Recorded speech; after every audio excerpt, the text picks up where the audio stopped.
Acts की बात की जाती है, वक्फ बोर्ड का एक्ट और places of worship act.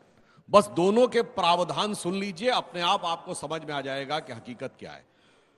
Places of worship act यह कहता है कि 15 अगस्त 47 से पहले की किसी भी स्टेटस में कोई चेंज नहीं होगा। अगर हिंदू समाज को लगता भी है कि हमारा मंदिर वहां था और उसके ऊपर कोई स्थल बनाया गया है, तो वो कोर्ट नहीं जा सकते। वक्फ बोर्ड एक्ट यह कहता है कि अगर मुस्लिम समाज किसी भी जगह के ऊपर क्लेम कर दे, वक्फ बोर्ड एक्ट में लिखा है कि समय की कोई सीमा नहीं है। यानी अगर वो ये कह दे कि 300 साल पहले हमारे हिसाब से यह जमीन वक्फ भी थी, तो भी आप कोर्ट नहीं जा सकते कि आपकी जमीन आज आपके नाम पे है। और यह इस आधार पर है कि तमिलनाडु में तिरुचिरापल्ली जिले में 1500 साल पुराना गांव, जिसमें 1500 साल पुराना मंदिर है, यानी जब इस्लाम की तामील भी नहीं हुई थी, वो वक्फ बोर्ड की संपत्ति किस आधार पर बना? उन्होंने कोई रिकॉर्ड निकाला कि 1572 या 1562 में अरकाट के नवाब ने कभी, आप समझिए 450 450 साल पहले अरकाट के नवाब ने लिख दिया था, तो अब आज उनका हो गया, अब जाके आप कोर्ट में साबित करिए कि उनका नहीं था। मुझे लगता है इन दो आधारों के ऊपर जब ऐसा एक पक्षी न्याय होता है तो जनता खुद ब खुद खड़ी होती है, और उसका मैं प्रमाण दे रहा हूं, पहले भी ऐसा हो चुका है। जब शाबानो केस हुआ तो उस समय की कांग्रेस सरकार ने कहा कि यह मामला मजहबी है, तो हम रत्ती भर में उसमें हस्तक्षेप नहीं करेंगे। अगर सुप्रीम कोर्ट ने भी कह दिया है तो हम जजमेंट को बदल देंगे, जबकि मामला सिर्फ यह था कि एक तलाकशुदा महिला को शायद 100 या 120 रुपया महीना मिल रहा था ना। यह मजहबी मामला हम रत्ती भर नहीं बोलेंगे। यह हुआ 86 में, और 87 में राम मंदिर पे कहा ना ना ना ना, कोई मजहब और अकीदत और श्रद्धा नहीं, तुम्हें साबित करना पड़ेगा पहले कि राम हुए थे कि नहीं हुए थे, तो यहीं पे हुए थे कि नहीं, अयोध्या थी कि नहीं। जब आप इतना एकांगी न्याय करते हैं तो जनता खुद ब खुद उभरती है, और मुझे लगता है इसमें हमने कुछ नहीं किया है।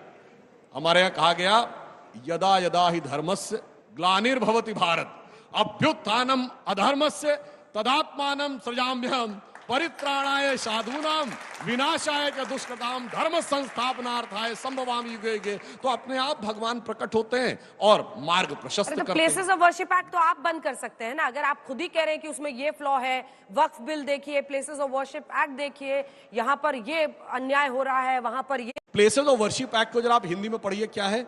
उपासना स्थल विधेयक। मैं विनम्रता से कहना चाहता हूं, इस्लाम में वर्शिप का कोई प्रावधान नहीं है, प्रेयर का प्रावधान है।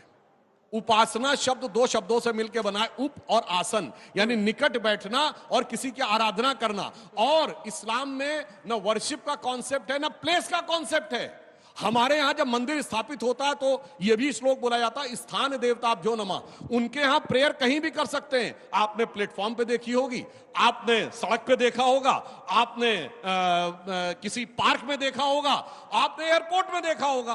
तो न वहां उपासना का अर्थ है, न स्थल का अर्थ। सोचिए कितना बड़ा झोल बना के रखा गया है। वहां पर प्रेयर का कॉन्सेप्ट है, प्रेयर का प्लेस के साथ कोई कनेक्शन नहीं है, मगर इसके बावजूद भी इस प्रकार का भ्रम फैलाने का प्रयास किया। वो कह रहे हैं कि आपको नमाज पढ़ने के लिए कोई जगह नहीं चाहिए, आप यही कह रहे हैं ना कि मतलब मस्जिद। वरना ये कहते हैं कि आज से सिर्फ हम मस्जिद में नमाज करेंगे। सुधांशु जी कब से मौलाना सुधांशु त्रिवेदी बन गए मुझे नहीं पता चला, क्यों गलत बात? थोड़ा वॉल्यूम बढ़ाइए।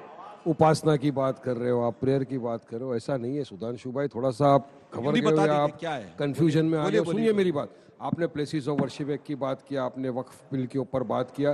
पहले वक्फ के ऊपर आपसे बात करते हैं सुधांशु भाई। वक्फ अमेंडमेंट बिल लाने की आपको क्या जरूरत थी? वर्शिप होती है? सुनिए सुनिए, बोले वर्शिप है कि नहीं? इबादत वर्शिप है या प्रेयर? वर्शिप का हिंदी मतलब क्या? इबादत। उपासना लिखा है, उपासना इबादत नहीं। हमारी मस्जिद में भी नमाज पढ़ सकते हैं, उपासना है, प्रेयर है। आप क्या मंदिर में जाके इबादत करेंगे? घर पे नहीं कर सकते? भगवान तो दिल में बसता है, अल्लाह ईश्वर दिल में है ना, तो आपको मंदिर की भी जरूरत नहीं है, मुझे मस्जिद की जरूरत नहीं है। आपका कहने का मतलब ये। अब बात सुनिए, आपने बात कही वक्फ बिल की। वक्फ क्या है पहले आपको पता है? वक्फ एक वो चीज है जो हमारे बुजुर्गों ने हमारे यतीमों के बेवाओं के लिए डोनेट किया है जमीन, सवाब की नीयत से कि आपको जिंदगी भर सवाब मिलेगा, वो वक्फ है।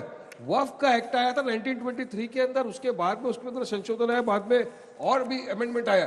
आपने जो अमेंडमेंट लाया है अभी मोदी सरकार ने, वक्फ अमेंडमेंट बिल 2024, इसकी मंशा और नीयत साफ एक ही दिख रही है। आपको हमारी वक्फ की जो जमीन है उसको आपको हड़प करना है, हमारे मदरसों को, हमारी मस्जिदों को, हमारे कब्रस्तानों को। आपकी नीयत एक ही हड़प करना। और आप क्यों लाते हैं ये बिल? क्या जरूरत है जब ऑलरेडी वक्फ बोर्ड है? अगर वहां से किसी को तकलीफ है तो आप चैलेंज कर सकते हो कोर्ट के अंदर, क्या प्रॉब्लम था आपको?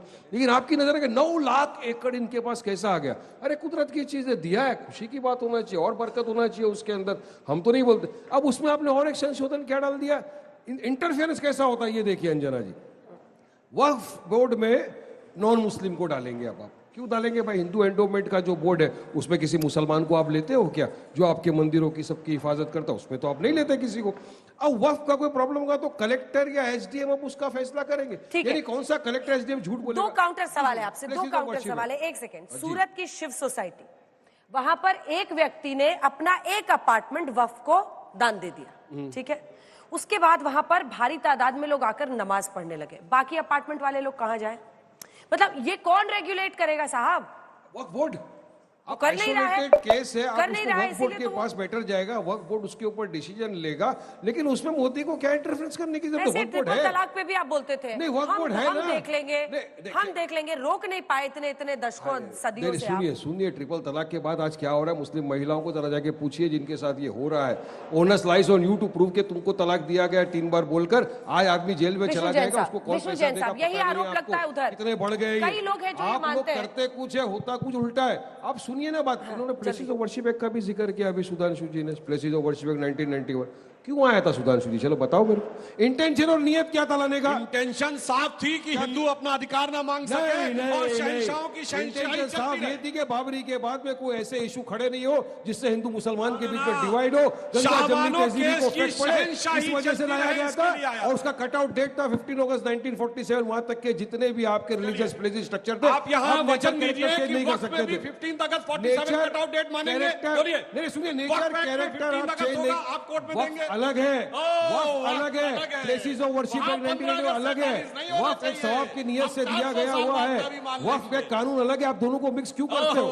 वक्फ एक वक्फ चीज है, आपने किसी को दान दी चीज है। अच्छा, पहले कौन कानून बना था? पहले कौन बना था? प्लेसेस ऑफ वर्शिप एक्ट के अंदर 1981 ये इंटेंशन था कि आप चेंज नहीं कर सकते। टाइम ड्यूरेशन का मगर आप चाहते हो कि सर्वे के जरिए लोअर कोर्ट से सर्वे का ऑर्डर लाओ और फिर सीधा ज्ञान वापी, उसके बाद संभल, और 1200 मस्जिदों को आपको सिर्फ खुदाई करना है, सिर्फ ये बोल के कि नहीं ये एसआई प्रोटेक्टेड है, यहाँ पे अलाउड नहीं। नहीं, आप पार्लियामेंट के कानून को क्यों नहीं मानते? मेरे को सवाल। बीजेपी हिस्सा थी जब सदन में चर्चा हुई, सीए को मानते हैं, बीजेपी हिस्सा थी और सुप्रीम कोर्ट के राम मंदिर में जजमेंट को मानते हैं। जी, बीजेपी तो हिस्सा थी जब प्लेसेस ऑफ वर्शिप एक्ट के ऊपर चर्चा चली, तब सारे मुद्दों को लिया गया था, ये प्रोटेक्टेड मॉन्यूमेंट हो या दरगाह। ठीक है, विष्णु जैन साहब माइक उठाइए। भी आप क्यों नहीं मानने को तैयार? सवाल है कि संभल में एएसआई प्रोटेक्टेड